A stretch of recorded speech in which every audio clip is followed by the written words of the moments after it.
उदित सीमानगर गांव के चौराहे पर पानी पूरी बेचा करता था, लेकिन सर्दी का माहौल हो चुका था, इसलिए उसकी पानी पूरी का काम कम चल रहा था। ऐसे ही एक दिन वो पानी पूरी बेचने के लिए आवाज लगा रहा था। पानी पूरी ले लो, पानी पूरी 10 रुपए प्लेट। पानी पूरी खा लो, ताज़ा ताज़ा पानी पूरी खाओ और पानी पूरी का मजा लो।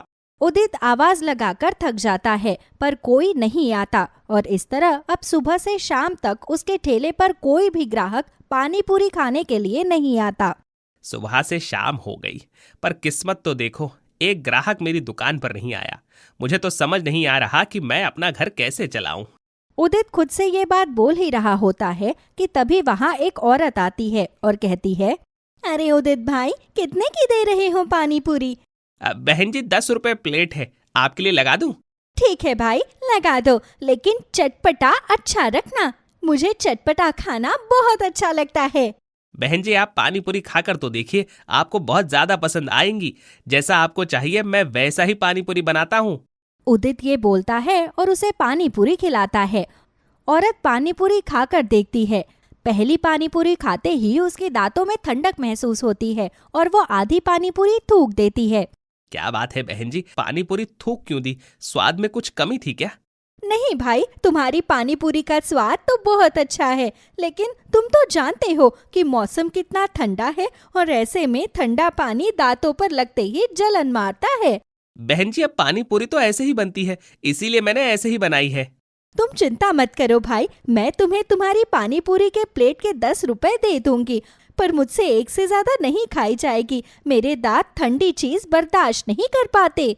कोई बात नहीं बहन जी, जब आपने पानी पूरी खाई ही नहीं तो आप मुझे किस चीज के पैसे देंगी? मुझे कोई पैसे नहीं चाहिए, मैं जो भी कमाता हूँ मेहनत का कमाता हूँ।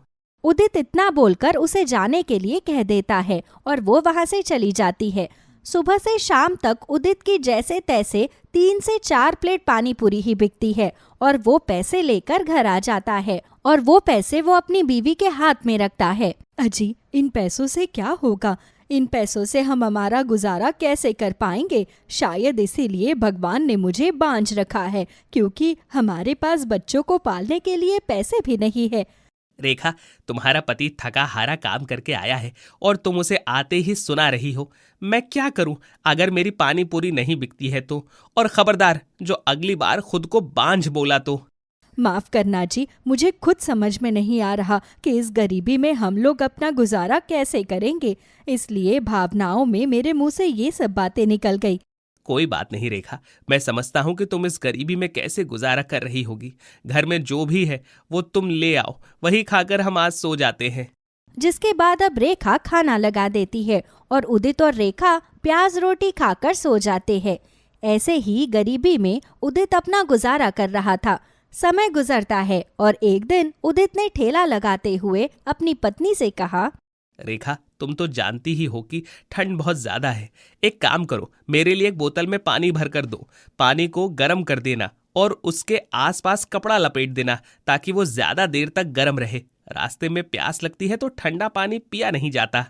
मैं समझती हूँ जी, तभी तो शायद पानी पूरी भी नहीं बिक रही, क्योंकि कौन ठंडे पानी की पानी पूरी खाएगा।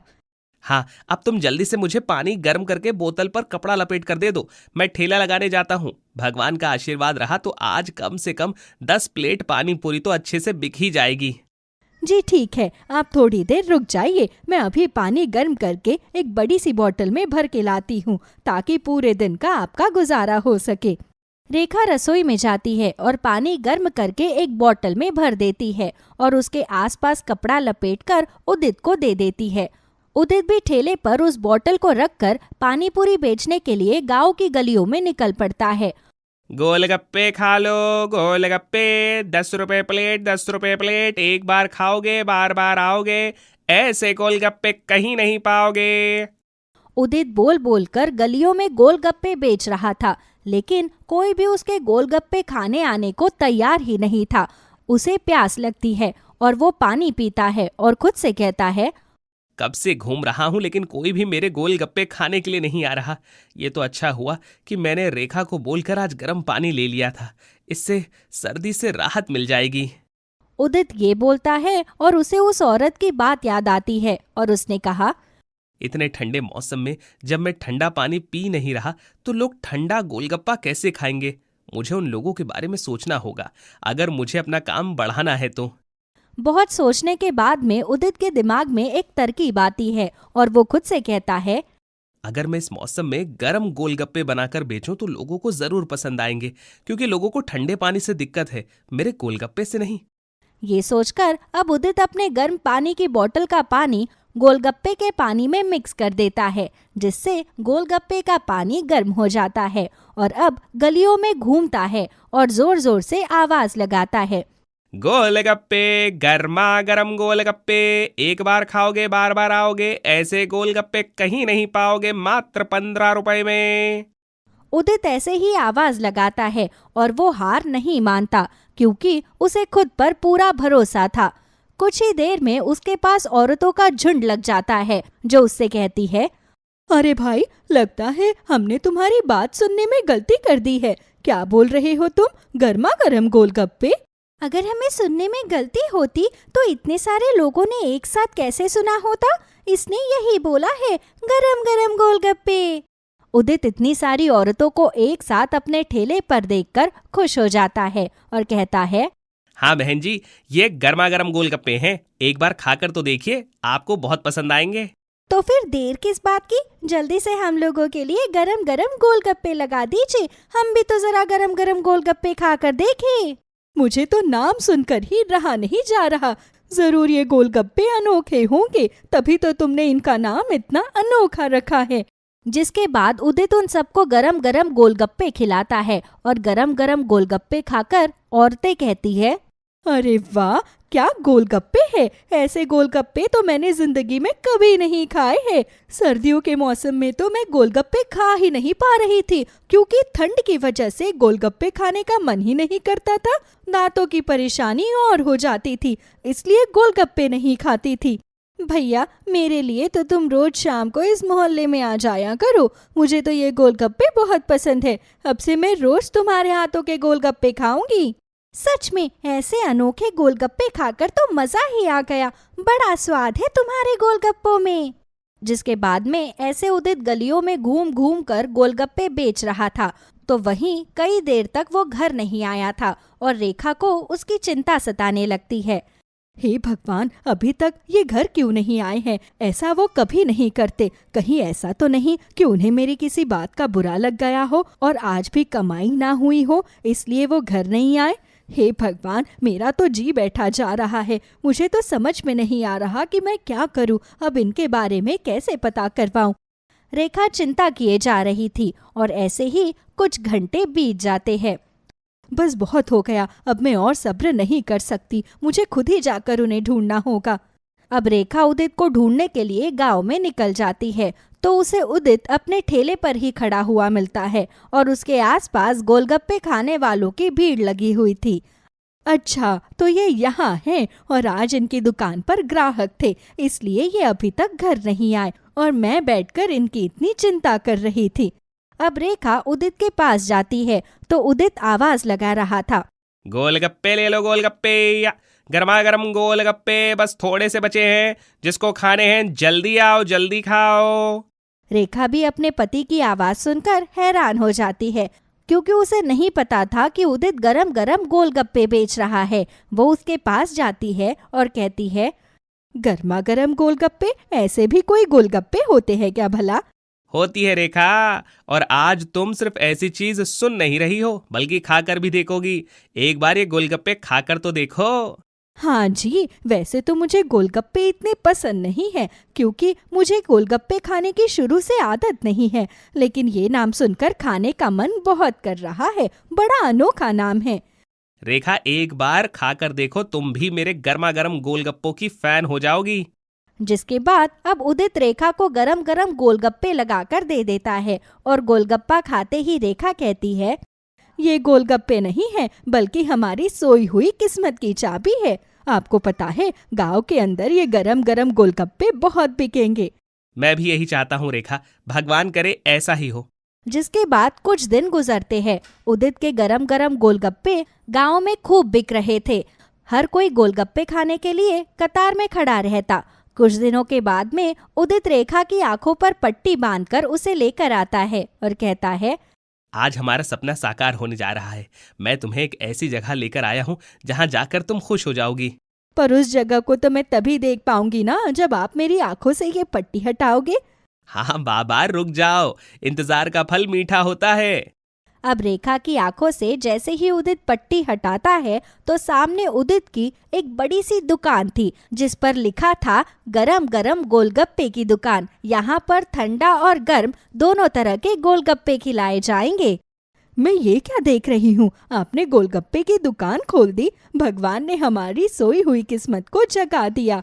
ये सब उन इन्फ्लुएंसर्स की वजह से हो पाया है जिसने मेरे ठेले की वीडियो बनाकर अपने YouTube चैनल पर डाल दी और सब लोग गर्मा गर्म गोलगप्पे खाने के लिए आने लगे हैं। ये तो बहुत अच्छी बात है जी। बस यही नहीं, अब तो लोग मुझसे तरह तरह के गोलगप्पों की मांग कर रहे हैं। चॉकलेट वाले गोलगप्पे, पान वाले गोलगप्पे। मैं सोच रहा हूँ कि मैं हर तरह के गोलगप्पों की दुकान खोल लूँ। अजी, फिर आपने इस दुकान का नाम ये क्यों रखा है? आप इस दुकान का कुछ और भी तो नाम रख सकते थे। जब हमारे पास कुछ नहीं था तो इसी गर्मा गर्म गोलगप्पे ने हमारी सोई हुई किस्मत जगाई, इसीलिए उसी के नाम पर मैंने अपनी दुकान का नाम रखा गर्मा गर्म गोलगप्पे। सच में मुझे बहुत खुशी है कि अब हमारी सोई हुई किस्मत जाग जाएगी। मुझे उम्मीद है कि भगवान हमें अब जल्दी से एक संतान दे देगा।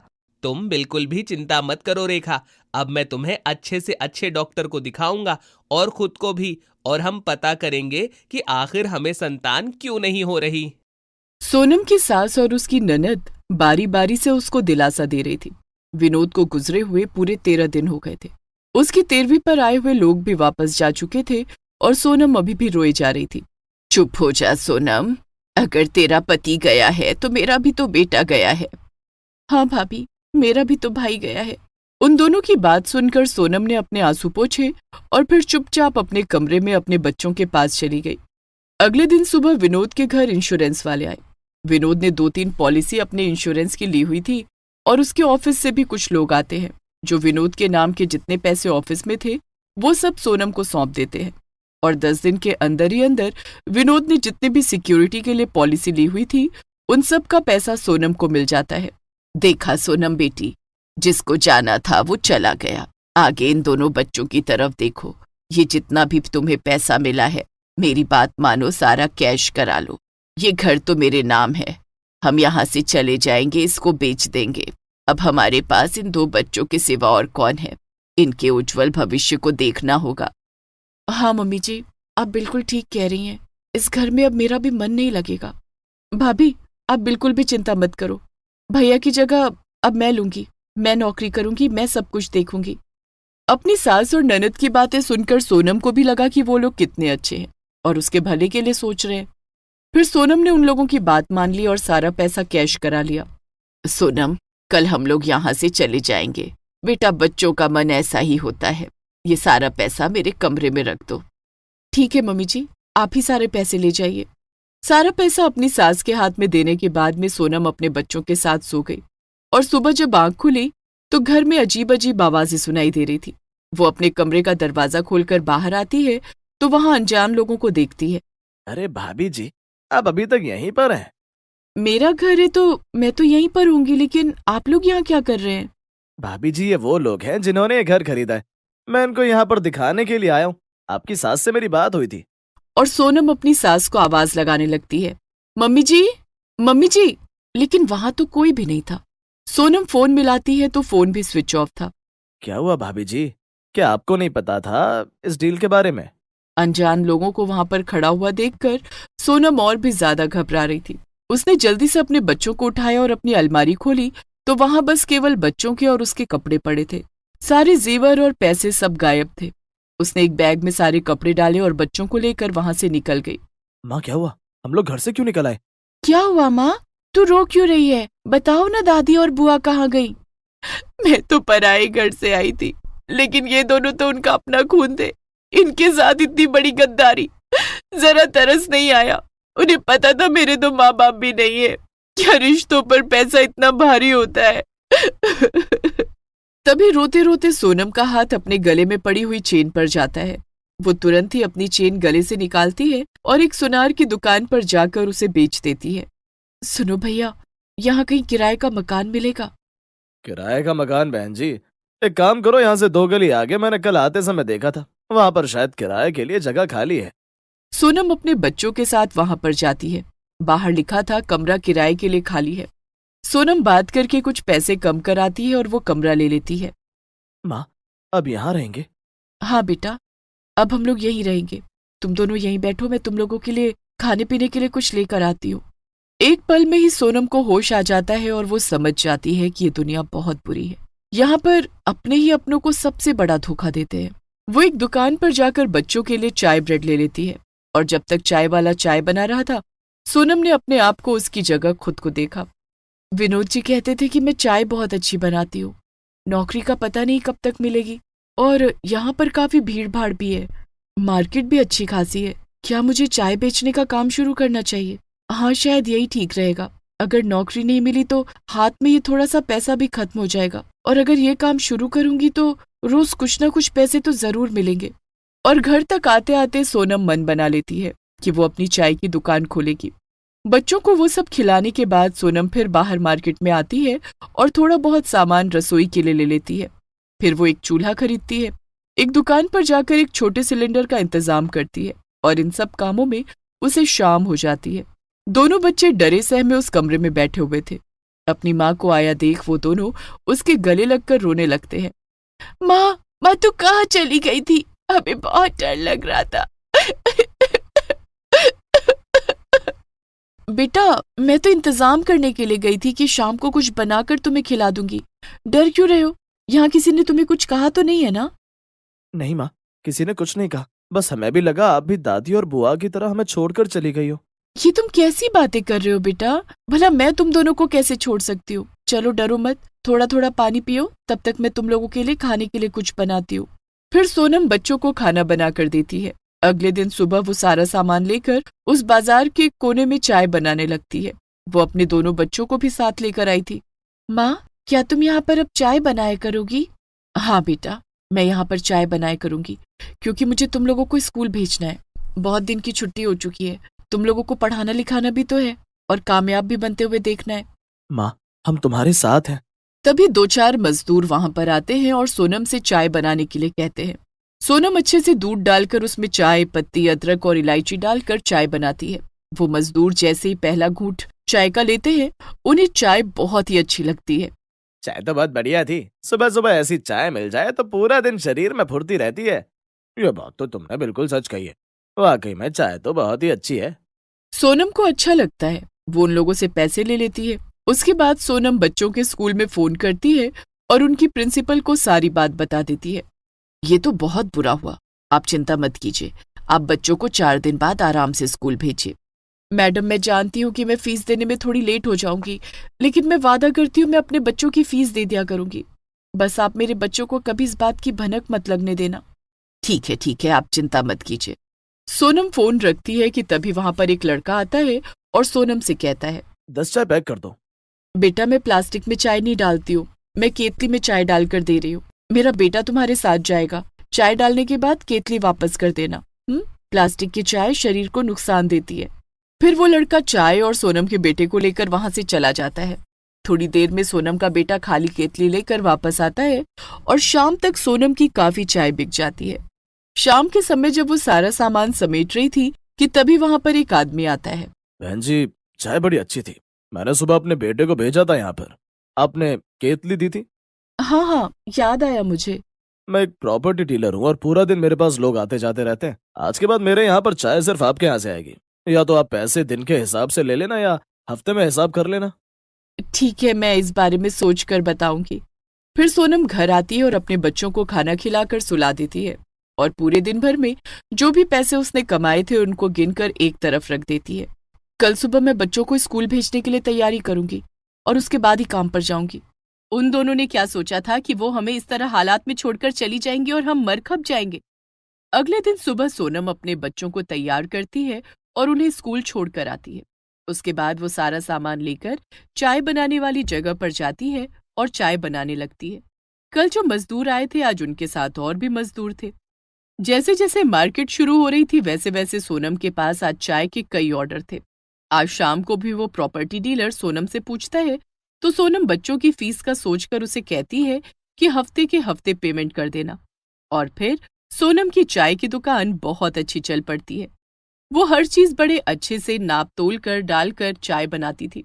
फिर साथ ही साथ उसने वहां पर नमकीन, बिस्किट और छोटा मोटा खाने पीने का सामान भी रखना शुरू कर दिया।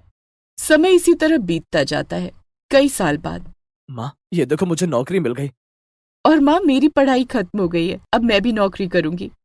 माँ, बस अब मैंने सोच लिया है, अब तुम काम नहीं करोगी।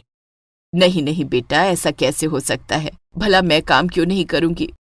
माँ, तुम्हें याद है कि मैं एक गुल्लक में पैसे डालता था? कल मैंने वो गुल्लक फोड़ दी और उसमें से बहुत अच्छे खासे पैसे निकले और 1-2 महीने बाद मैं भी थोड़े पैसे जोड़ लूंगा। माँ, तुम ये काम करना, लेकिन अब मैं चाहता हूँ कि तुम्हारी एक छोटी सी सुंदर सी दुकान हो जाए। इतने सालों की मेहनत के बाद आपको भी तो थोड़ा प्रमोशन मिलना चाहिए ना। ये सुनकर सोनम खुश हो जाती है और अपने बेटे को गले लगा लेती है। फिर 1-2 महीने बाद सोनम एक अच्छी सी दुकान देख लेती है और वहां पर चाय का काम शुरू करती है। सब लोग भी बहुत खुश होते हैं कि सोनम ने आखिर इतने सालों बाद अपनी एक दुकान बना ही ली और अब सोनम अपने बच्चों के साथ खुशहाल जीवन बिताती है। रेखा एक अनाथ आश्रम में काम करती थी। कुछ समय पहले ही उसके पति की मृत्यु हो गई थी। वो 9 माह की गर्भवती थी। इस आश्रम को चलाने वाले गिरधारी लाल बहुत ही अच्छे इंसान थे और उनकी पत्नी सरला भी आश्रम में सब बच्चों का बहुत ख्याल रखती थी। रेखा के बारे में जानकर सरला को बहुत दुख होता है। रेखा, तुम्हारा 9वां महीना चल रहा है, जरा संभल कर काम किया करो। मैंने देखा आज सुबह से ही तुम सारी जगह पर झाड़ू पोछा किए जा रही हो। यहाँ पर और भी लोग हैं, ये काम वो भी कर सकते हैं, तुम कोई और काम कर लो। अब मैं क्या करूं मैम, मेरे पास कोई और काम है ही नहीं। जब से वो गए हैं तब से इधर उधर मन लगाने की कोशिश करती रहती हूँ और जब से डॉक्टर ने मुझे बोला है कि मेरे जुड़वा बच्चे होंगे तब से मैं और भी टेंशन में हूँ। क्या क्या कहा तुमने? तुम जुड़वा बच्चों की माँ बनने वाली हो, तो इसमें दुखी होने की क्या बात है? अब मैं आपको क्या बताऊं, मैं अकेली जान कैसे 2 बच्चों को रख लूंगी। अगर बेटा बेटी हो गई तो भी ठीक है, अगर दोनों बेटे भी हुए तो भी ठीक है, अगर मेरी दोनों जुड़वा बेटियां हुई तो फिर मैं कैसे संभाल पाऊंगी? 2 लड़कियों के बारे में सोचकर ही मुझे होल आ रहे हैं। इसमें इतनी डरने की क्या बात है रेखा, सब पल जाएंगी। आप नहीं समझोगी मैम, अगर जुड़वा बेटियां हुई तो उनका विवाह भी करना पड़ेगा। तो ठीक है, अगर तुम्हारी जुड़वा बेटियां हुई तो एक बेटी को मैं गोद ले लूंगी। रेखा इस अनाथ आश्रम में 2 साल से काम कर रही थी और सब उसके स्वभाव को बहुत अच्छी तरह जानते थे। वो एक बहुत ही सभ्य महिला थी, ज्यादा पढ़ी लिखी नहीं थी। पति के मरने के बाद से थोड़ी सी परेशान रहने लगी थी। देखते ही देखते रेखा के प्रसव का दिन आ जाता है। जैसा कि रेखा को डर सताए जा रहा था, उसके यहाँ 2 जुड़वा बेटियां जन्म लेती हैं। आपको 2 जुड़वा बेटियां हुई हैं? क्या आपके साथ कोई आया है? तभी सरला अपने पति गिरधारी लाल के साथ वहां आती है। रेखा, मैंने तुमसे वादा किया था कि अगर तुम्हारे यहाँ जुड़वा बेटियां होंगी तो एक बेटी को मैं गोद ले लूंगी। क्या तुम इसके लिए तैयार हो? ये सुनकर रेखा थोड़ी परेशान हो जाती है, लेकिन फिर अपनी दोनों बेटियों के भविष्य को लेकर वो चिंतित हो जाती है और सरला को हाँ बोल देती है। तुम्हारा धन्यवाद रेखा, आज तुम्हारी वजह से मेरी भी झोली भर गई। मैं तुम्हारा जितना भी शुक्रिया अदा करूं वो कम है। आप मेरी एक बेटी ले लो, उसे अभी मैंने देखा तक नहीं है। अगर मैंने उसे देख लिया तो मैं उसे दे नहीं पाऊंगी, इसलिए आप अभी जाकर सारी कानूनी कार्रवाई करके उस बेटी को ले लो। सरला रेखा की बात को सही ठहराती है और जाकर कानूनी कार्रवाई करके उसकी एक बेटी को गोद ले लेती है और सरला रेखा की मदद करने के लिए उसे एक रकम भी देती है। पहले तो रेखा बहुत मना करती है, लेकिन बाद में उन पैसों को ले लेती है और अपनी बेटी को लेकर अपने गांव चली जाती है। वहीं गांव में उसके पास एक जमीन का छोटा सा टुकड़ा था और एक छोटा सा घर। जिस घर को बड़ा करने का सपना देखने के लिए वो दोनों पति पत्नी शहर आए थे और यहीं से रेखा की दोनों बेटियों की किस्मत एकदम से बदल जाती है। रेखा अपनी बेटी का नाम विभा रखती है और सरला अपनी बेटी का नाम आभा। सरला अपनी बेटी आभा के लिए सारी खुशियां खरीद कर ले आती है। क्या चीज नहीं थी जो आभा के कमरे में नहीं थी? सुंदर सा पालना, बहुत सारे खिलौने, सुंदर सुंदर कपड़े, मखमल का बिस्तर। वो किसी राजकुमारी की तरह लग रही थी और उधर रेखा अपनी बेटी को लेकर गांव आ जाती है। तो गांव में वो उसके लिए एक चद्दर का पालना बनाती है। अपने ही हाथ से ही सिले हुए कुछ खिलौने बनाती है और रेखा काम करते वक्त उसे कभी अपनी पीठ पर बांध लेती तो कभी अपनी छाती पर। वो अपनी छोटी सी जमीन पर सब्जियां उगाती और उन्हें ही बेचकर अपना गुजारा करती। देखते ही देखते 6 साल भी हो जाते हैं और दोनों बच्चे स्कूल जाने के लिए तैयार हो जाती हैं। सुनो जी, आभा का कल पहला दिन है स्कूल जाने का। मैं तो ये सोच रही हूँ कि ये 4-5 घंटे मैं उसके बिना कैसे बिताऊंगी। इतने सालों में मैंने उसे एक बार भी अपने से दूर नहीं किया। तुम बहुत अच्छी माँ हो। किसी पराई लड़की को इतना प्यार दिया है कि सगी माँ भी न दे पाती। आज तो आपने ये बात कह दी, लेकिन आइंदा कभी भी ये बात कहकर मेरा दिल मत दुखाना। आभा मेरी ही बेटी है। तभी आभा भागते भागते वहां आती है और अपनी माँ के गले लग जाती है। मम्मी जी, आप कौन सी बोतल ले आई हो? मैंने कहा था ना मुझे पिंक कलर की बोतल चाहिए, और आप मेरे लिए ब्लू ले आई हो। आई एम सॉरी बेटा, चलो तुम तैयार हो जाओ, मैं तुम्हें अभी पिंक कलर की बोतल दिलाकर लाती हूँ। सरला आभा को बोतल दिलाने के लिए जाती है और उधर गांव में, अरे वाह वाह, आपने तो कितना सुंदर रंग बिरंगा मेरा बस्ता तैयार कर दिया। स्कूल में तो सब बच्चे फिर मेरा ही बस्ता देखेंगे। मेरी प्यारी गुड़िया, देख मैंने तेरे लिए ये बोतल भी तैयार की है।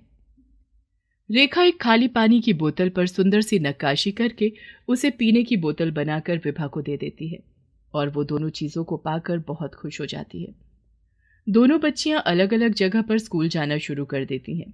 स्कूल जाते हुए अभी कुछ ही समय होता है कि रेखा, तुम्हारी बेटी तो पढ़ाई में बहुत होशियार है। कोई भी चीज एक ही बारी में याद कर लेती है।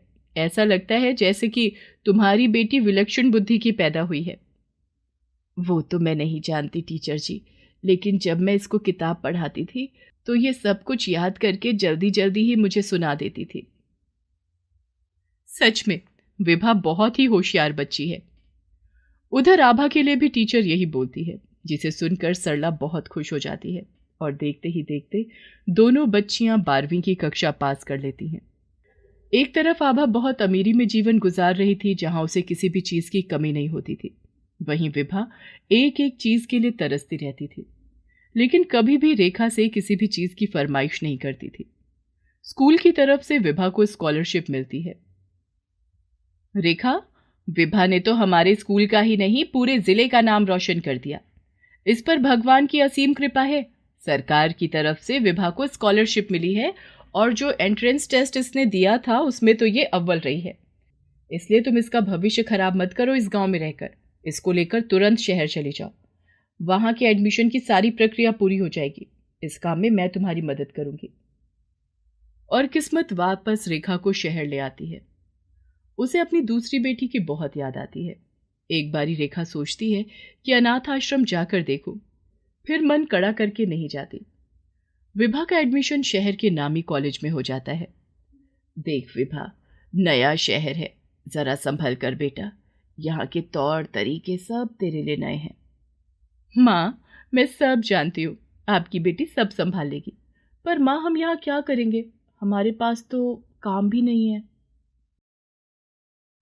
तेरी प्रिंसिपल ने मुझे काम दिला दिया है एक स्कूल में आया का, वहीं रहने का भी हो जाएगा। तू अपने कॉलेज जा, मैं भी काम पे जाती हूँ। विभा कॉलेज जाती है। इतना बड़ा कॉलेज देखकर उसका मुंह खुला का खुला ही रह जाता है। उसे अंदर जाने में भी डर लग रहा था। तभी वहां एक लड़की आती है और विभा से, हे, ये तुम क्या पहन कर आई हो? ये बाल कैसे बना लिया आज? और ये सस्ता सा सूट, क्या ये ड्रीम से तुम्हारे? आप मुझे ऐसे क्यों बोल रही हो? और क्या बुराई है मेरे कपड़ों में? ऐसा बोलकर विभा वहां से चली जाती है और वो लड़की उसे ही देखे जा रही थी। तभी पीछे से आभा आकर उसके सिर पर मारती है। तू यहाँ है और मैं तुझे गेट के पास देख रही थी। ओए सुन, तू इतनी जल्दी कपड़े बदल कर कैसे आ गई? भांग खा ली है क्या? मैं यही पहन कर आई हूं। तुझे यकीन नहीं होगा, अभी बिल्कुल तेरे जैसी लड़की देखी मैंने। चल पागल हो गई है तू, मैं अकेली ही खुद जैसी हूं। पता किया कहाँ है हमारी क्लास? फिर वो दोनों अपनी क्लास में जाते हैं। वहां विभा पहले से ही क्लास में होती है। जब दोनों एक दूसरे को देखती हैं तो देखती ही रह जाती हैं। देखा, मैं इसी की बातें कर रही थी। ऐसा कैसे हो सकता है? ये तो दिखने में ही इतनी गरीब लग रही है। नहीं नहीं, ऐसा नहीं हो सकता। अरे, ये तो बिल्कुल मेरे जैसी है। तभी टीचर आ जाती है। तुम दोनों बहनें हो? दोनों एक साथ बोलती हैं। नहीं, पर दोनों को देखकर सब यही कह रहे थे कि ये सगी बहनें लग रही हैं। कॉलेज के बाद दोनों घर जाती हैं। मम्मी, मेरी क्लास में एक लड़की आई है, बिल्कुल मेरे जैसी। हम दोनों जुड़वा लग रही थी, बस वो किसी आया की बेटी है। ये सुनकर सरला थोड़ी हैरान होती है और सोचती है कि रेखा तो गांव में रहती है, फिर वो लड़की कौन होगी। और वहां विभा, माँ, आज हूबहू मेरे जैसी लड़की मेरी क्लास में मैंने देखी। हे भगवान, कहीं वो मेरी ही बेटी तो नहीं है। अच्छा, क्या नाम है उसका? आभा नाम है। बहुत अमीर है, इतने सुंदर कपड़े पहनकर आई थी। उसके पास खुद की बड़ी सी कार भी थी। उधर सरला, अच्छा, उसकी माँ ही है, बाप नहीं है क्या? हाँ, मैम ने जब सबसे पूछा था तब उसने कहा था कि वो गांव से आई है अपनी माँ के साथ और उसे स्कॉलरशिप मिली है, तभी इतने बड़े कॉलेज में आई है। इसे कहते हैं किस्मत।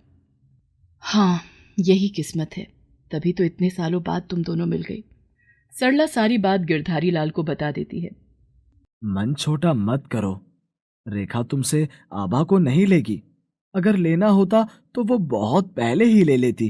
तुम्हें उससे मिलना चाहिए। नहीं नहीं, मैं आभा को नहीं खोना चाहती। संभालो खुद को, दोनों बच्चियों को पता चले, हम खुद उन दोनों को बता देते हैं और मुझे पूरा यकीन है वो दोनों समझ भी जाएंगी। गिरधारी लाल रेखा का पता लगवाता है, उसे और विभा को लेकर घर जाता है, जहां सरला और आभा उनका इंतजार कर रही थी। रेखा सरला को देखकर नमस्कार करती है। सरला भी आभा और विभा दोनों हैरान सी खड़ी थी। तब गिरधारी लाल दोनों बच्चियों को सब सच बता देता है। रेखा आभा को गले लगा लेती है। मैम, आभा आपकी ही बेटी है, मेरी तो बस विभा है। आपने उसे अपनी बेटी की तरह पाला है। आभा, तुम भी इन्हें दिल से मानती हो। और बेटा, मैं और विभा को आदत है इस लाइफ की, तुम नहीं रह पाओगी। और फिर सरला जी से अच्छी माँ तुम्हें नहीं मिलने वाली थी। दोनों बहनें अच्छी दोस्त बन जाती हैं और अपनी पढ़ाई खत्म होते ही विभा को सरकारी नौकरी मिल जाती है और आभा की शादी सरला बड़ी धूमधाम से करा देती है। और वहीं विभा अपनी माँ रेखा को बहुत खुश रखती है और अपने ही विभाग के एक लड़के से उसकी शादी हो जाती है। गिरधारी लाल रेखा को अनाथ आश्रम संभालने को देता है, जिससे सरला और रेखा साथ रहें और बेटियां भी। प्रीति अपनी कुछ सहेलियों के साथ गली में खेल रही होती है। तभी उसकी सहेली के घर आई उसकी बुआ की लड़की उसे बोलती है, कितनी सांवली लड़की है ये, तुम सबके बीच में अलग से ही चमक रही है। ऐसे मत बोल, बुरा मान जाएगी। इसमें बुरा मानने वाली कौन सी बात है? अगर वो सांवली है तो सांवली है ही ना। अपने आसपास की लड़कियों की ऐसी बातें सुनकर प्रीति के मन में कभी कभी ये विचार आता कि वो इतनी सांवली क्यों है। धीरे धीरे प्रीति की शादी की उम्र हो जाती है। उसके घर वाले उसके लिए लड़का देखने लगते हैं। प्रीति, सुनो, इधर आओ। कल तुम्हें देखने के लिए एक लड़का आ रहा है, इसलिए तुम एक काम करो, ये उपटन मैंने तुम्हारे लिए बनाया है। इसे लगाकर थोड़ी देर बाद चेहरा धो लेना, तुम्हारा सांवलापन थोड़ा कम दिखाई देगा। ये कैसी बातें कर रही हो माँ? तुम मेरी माँ होकर भी मुझे मेरे सांवले रंग का ताना दे रही हो? ताना नहीं दे रही हूँ, बस ये कह रही हूँ कि सांवला रंग थोड़ा कम हो जाएगा। कोई भी सबसे पहले आपके चेहरे को ही देखता है, गुण संस्कार बाद में आते हैं।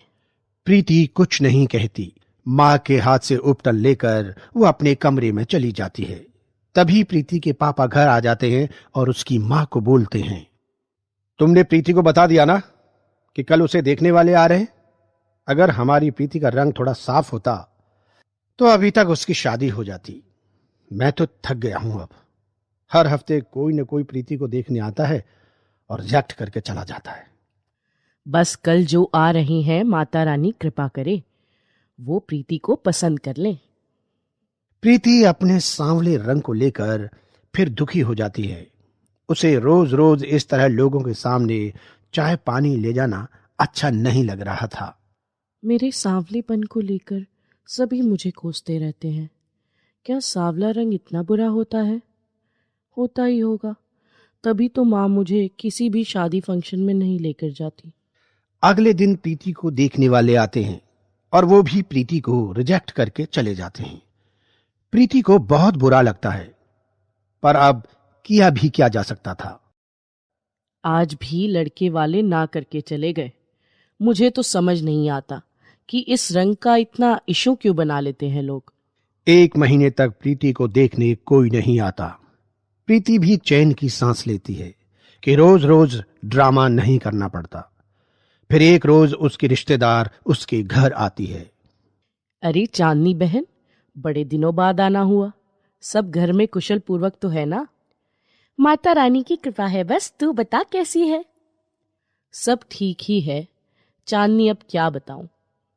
क्या हुआ, तेरा मुंह क्यों लटका हुआ है? सुन चांदनी, तेरी तो बहुत जगह जान पहचान है, तू कोई रिश्ता बताना हमारी प्रीति के लिए। तुझसे झूठ नहीं कहूंगी, रिश्ते तो बहुत आते हैं पर उसके सांवले रंग की वजह से मना हो जाते हैं। अच्छा, तो तू इस वजह से परेशान है? चल फिक्र मत कर, मेरी नजर में एक रिश्ता है, मैं उन लोगों से बात करती हूँ, फिर तुझे बताऊंगी। चांदनी नाश्ता पानी करके चली जाती है। दूसरे दिन वो फोन करके प्रीति की माँ को बोलती है, हेलो बहन, कैसी हो? हेलो, हाँ मैं ठीक हूँ चांदनी। तूने बात करी उन लोगों से? बात की है, तभी तो तुझे फोन लगाया है।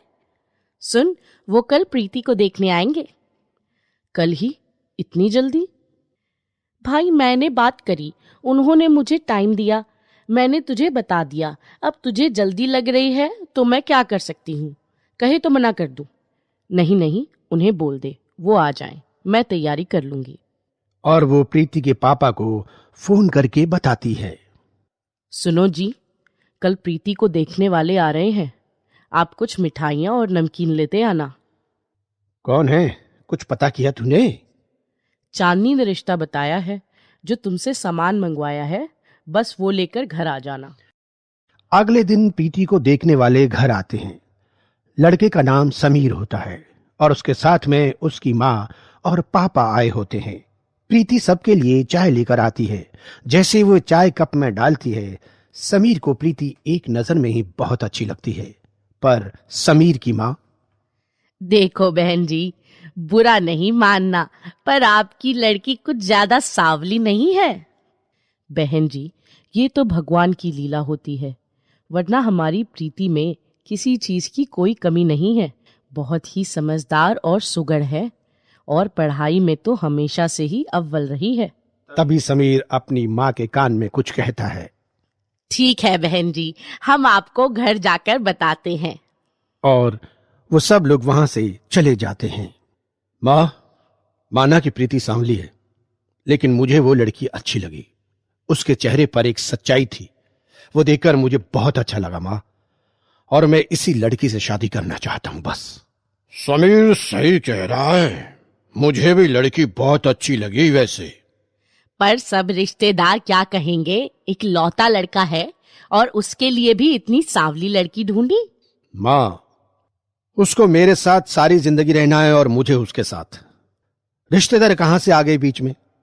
आप बस उन लोगों को हाँ कह दो, मैं शादी करूंगा तो प्रीति से ही करूंगा बस।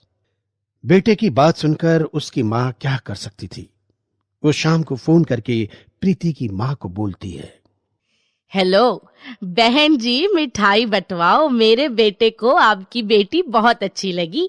जल्दी ही शादी की तारीख निकालकर आपसे बात करूंगी। फिर जल्दी ही शहनाई बजती है और प्रीति और समीर की शादी हो जाती है। प्रीति, तुम बहुत सुंदर लग रही हो। समीर, एक बात पूछूं, आप बताएंगे?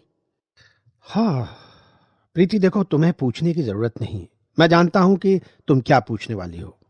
कहो तो मैं बता दूं कि मैंने तुम्हें इसलिए पसंद किया क्योंकि तुम बहुत ही सादा हो और मुझे तुम्हारी सादगी पसंद आई। ये सुनकर प्रीति बहुत खुश होती है और अगले दिन अब पड़ोसन आकर मुंह दिखाई की रस्म करेगी। मेरे को तो बड़ी शर्म आ रही है। कितनी सांवली बहू पसंद करी है, सभी ताने मारेंगी। कैसी बात कर रही हो? तुम रस्म की तैयारी करो, जो जो बोलता है उसे बोलने दो। पड़ोसन आकर प्रीति को देखती है और दबे दबे शब्दों में समीर की पसंद पर हंसती है और बातें करती है। एक दो तो प्रीति के मुंह पर ही बोल देती हैं। क्या हुआ समीर की माँ, तू क्या बहू अंधेरे में देखने गई थी? अरे बहू पसंद करते समय ये भी देखते हैं कि आगे आने वाले बच्चे किस रंग के पैदा होंगे। अब मैं क्या करूं बहन, आजकल के बच्चे अपने माँ बाप की सुनते ही कहाँ हैं। ये तो समीर की पसंद है। मुंह दिखाई की रस्म के बाद सब चले जाते हैं। तब प्रीति के सामने ही उफ, कितनी बेइज्जती महसूस हो रही है मुझे। और प्रीति, जरा सा क्रीम पाउडर ज्यादा नहीं लगा सकती थी? चल जा, हो गई रस्म, अब जाकर बैठ अपने कमरे में। नई नवेली प्रीति अपने रंग की वजह से फिर शर्मिंदा होती है और रोने लगती है। तभी समीर आता है। ओहो, तो मोहतरमा जी यहाँ बैठकर रो रही हैं।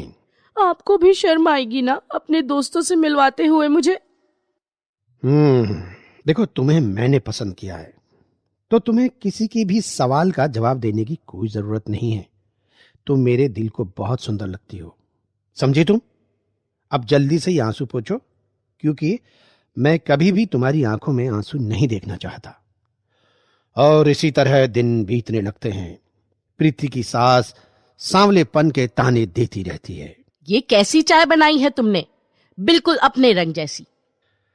कभी कभी कहती थी, इधर उधर मेरे सामने इस तरह मत घूमा कर, तुझे देखकर ही मेरे दिल में खौफ हो जाता है। और कई बार ये बातें समीर भी सुन लेता है, पर वो अपनी माँ का स्वभाव जानता था, इसलिए वो उनसे बहस नहीं करना चाहता था। एक रात अचानक बारिश आती है और सुबह के टाइम समीर की माँ बाहर गार्डन में सफाई करने जाती है और तभी बहुत तेज फिसल जाती है। हाय रे मैया, मेरी तो कमर टूट गई। समीर भाग के जाता है और अपनी माँ को उठाता है और फिर गाड़ी में बिठाकर हॉस्पिटल लेकर जाता है। प्रीति और उसका पापा भी साथ में होता है। डॉक्टर देखने के बाद बोलते हैं कि इनके पैर में फ्रैक्चर आया है, तो अभी 2-3 दिन हॉस्पिटल में ही रुकेंगी। पापा जी, आप और समीर घर चले जाओ, मम्मी की देखभाल मैं कर लूंगी। नहीं नहीं बहू, तुम घर जाओ, मैं यहां रुक सकता हूं। नहीं पापा, प्रीति सही कह रही है, ये केबिन लेडीज का है, उसी का रुकना ठीक रहेगा। मिलने वाले टाइम पर हम आ जाएंगे और प्रीति, किसी भी चीज की जरूरत हो मुझे फोन कर देना, मैं तुरंत आ जाऊंगा। ठीक है, मैं मम्मी जी को देख लेती हूँ। प्रीति 2 दिन हॉस्पिटल में रहकर अपनी सास की बहुत सेवा करती है। ये देख के उसकी सास भी शर्मिंदा होती है। अगले दिन समीर अपनी माँ को लेकर घर आ जाता है। घर आकर भी प्रीति अपने सास की बहुत सेवा करती है और एक ही हफ्ते में वो धीरे धीरे चलने लगती है। और उसी दिन शाम को, प्रीति बेटा इधर आ, मैं अपने व्यवहार के लिए बहुत शर्मिंदा हूँ तुझसे।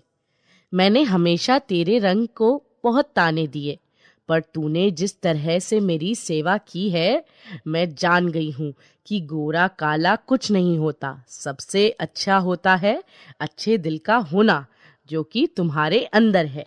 समीर ये बातें सुन लेता है और अपनी माँ के पास जाकर बैठ जाता है। मैं मम्मी जी के लिए सूप बनाकर लाती हूँ और आपके लिए चाय। प्रीति के जाने के बाद समीर की माँ उससे कहती है, बेटा, मुझे तुझसे कुछ कहना है। हाँ माँ, बोलो ना। मुझे तुम्हारी पसंद पर नाज है। मैंने प्रीति को बहुत भला बुरा कहा, लेकिन उस लड़की ने आज तक कभी मुझे पलटकर जवाब नहीं दिया। मैं सब जानता हूँ माँ, मैंने भी कई बार आपको उसको ताने देते हुए सुना है, पर तुम यकीन नहीं करोगी कि प्रीति ने आज तक मुझे कभी भी आपके बारे में कुछ नहीं कहा। प्रीति, मुझे माफ कर दो। मेरा रवैया तुम्हारे साथ सही नहीं था, पर आज मैं जान गई हूं कि तुम बहुत अच्छी लड़की हो और मुझे बहुत खुशी है कि तुम मेरी बहू हो। और उसके बाद सब लोग खुशी खुशी रहने लगते हैं।